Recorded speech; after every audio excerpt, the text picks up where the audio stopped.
So today we're going to be reviewing the Final Audio E1000s, and I think this is going to be quite a short review because there's not a lot of things to say about these. They just sound nice, and they just they're just so unimpressively impressive that there's not a lot of things for me to say about these. So I'll just give you the TLDR, but before that I'll start with my disclaimer. So this unit I bought from some guy on Tokopedia. These were second hand. These are unit only. I did not get the box, accessories or whatever. I'm not affiliated to the seller or any brand in particular. Right. Oh, I should have mentioned this before also that so a little bit of a PSA about the Final Audio E1000s. So me and Brian actually bought each a pair, and we actually ran into a bit of an issue with Brian's pair. So he also bought them second hand. So I'm not sure that this will apply to all new Final Audio E1000s, but it just might. So that's why I bother just talking about this. So when he bought his unit, uh, he said that the Final Audio E1000 sounded like garbage, which I think this was one of those times where I very hardly disagree with Brian, which doesn't really happen that often. There's usually slight variations in terms of what we perceive in sound, but he was just out and about just killing me like, Jason, these sound garbage, what are you talking about? So then I said, what do they sound like to you? They have literally no bass, they sound empty. It's sort of like I think he mentioned peaky-ish treble, something along those lines, which was the complete opposite of what I perceived of the E1000s.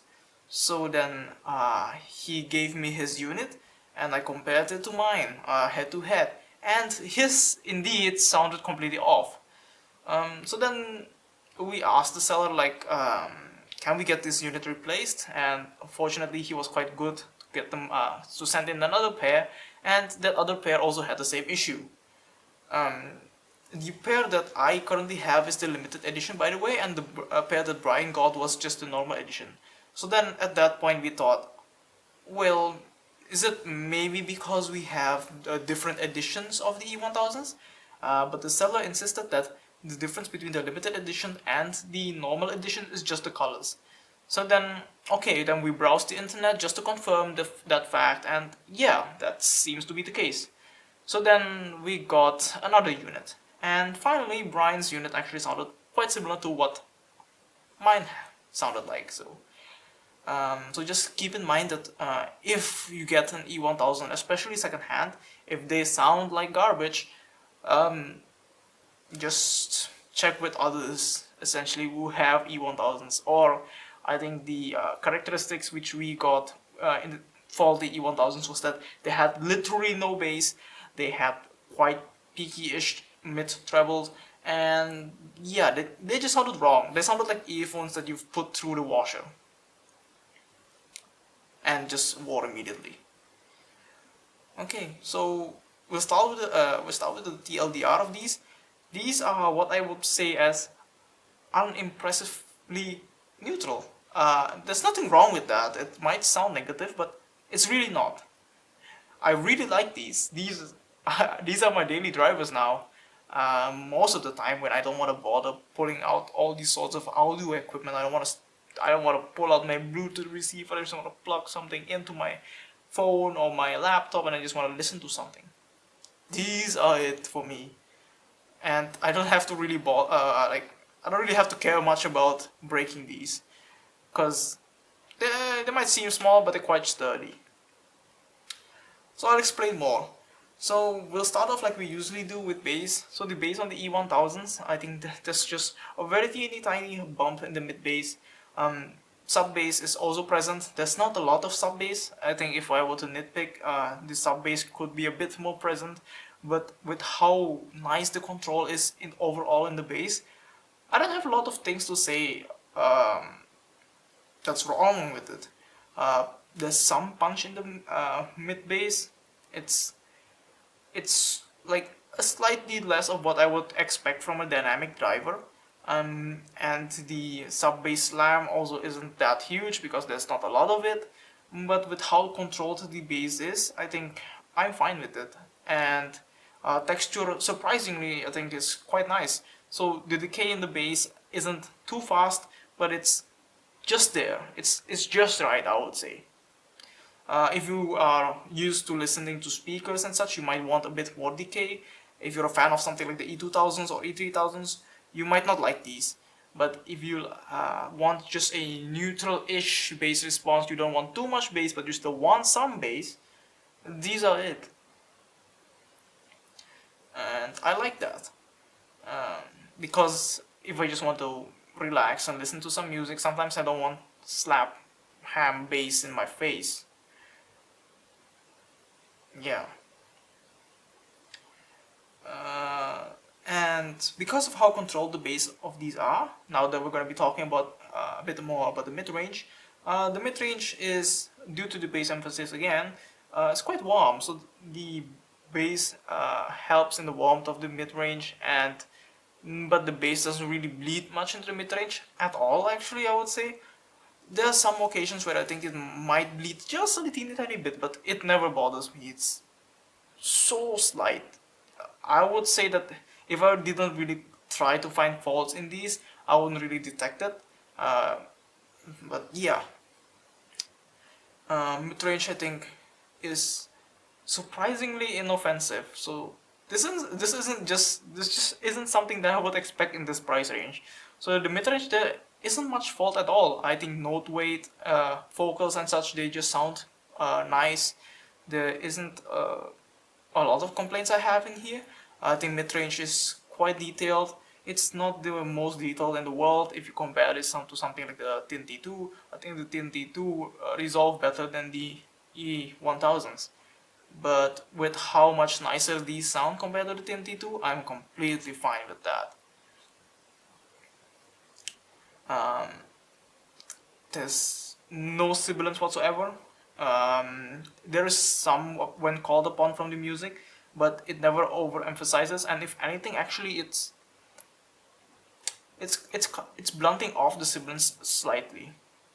So my ears, which are very sensitive to sibilance, they don't really get fatigued with the E1000s because these are just not a couple of notches of what should be there. So you might say that these are a bit unrealistic, in a sense, but I'm fine with that. I don't really like too much sibilance anyway. Now, going into the treble, again, there's not a lot of things I can say about the treble. So the treble it extends okay-ish. It doesn't have the best extension. It starts roaring off at about 10k. There's a slight hint of air. Detail is okay.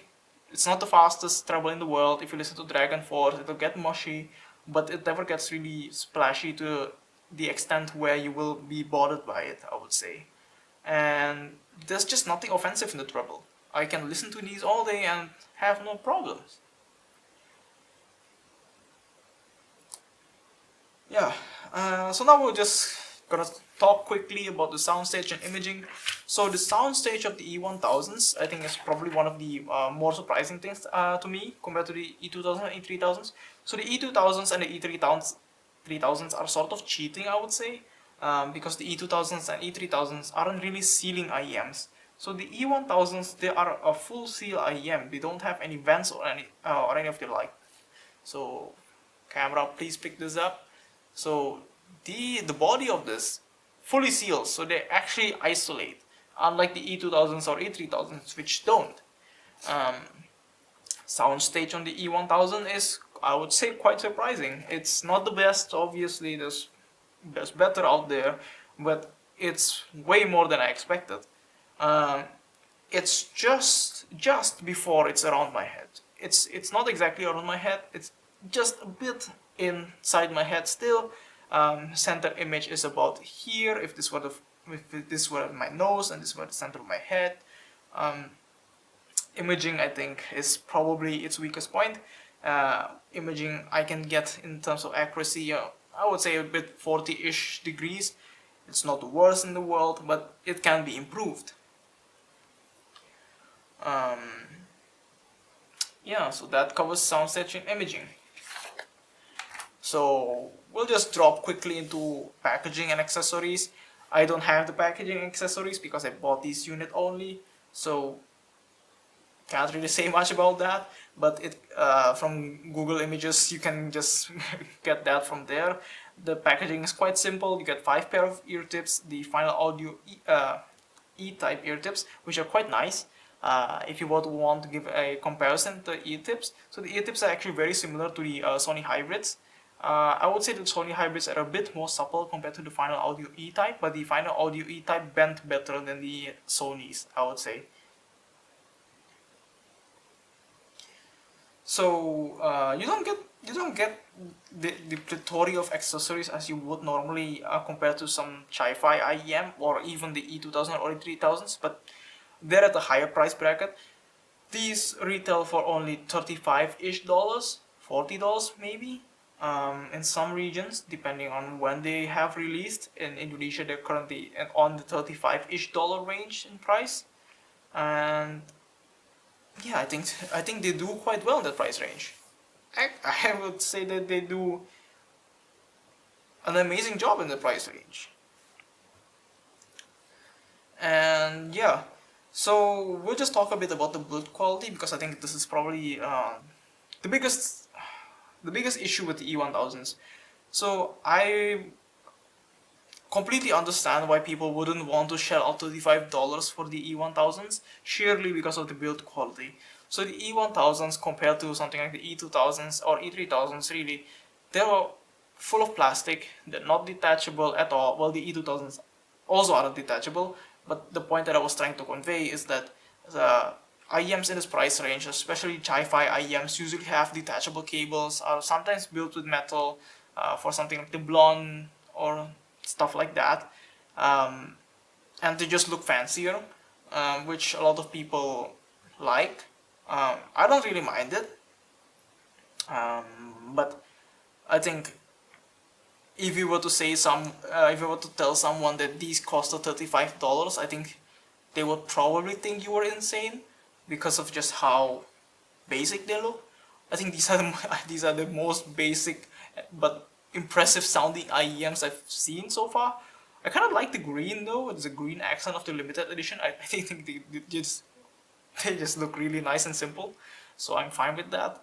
Um, but once you get to the cable, these just look like the most basic cable that exists on earphones. Like it's not even the single the like the single cable you get on the E2000 or E3000s. These are like slightly more stiffer than the cable you get on the E2000 or E3000s. The jack is an angle jack. The chin slider works quite well though. It stays in place whenever I move it, and it glides smoothly when it actually has to.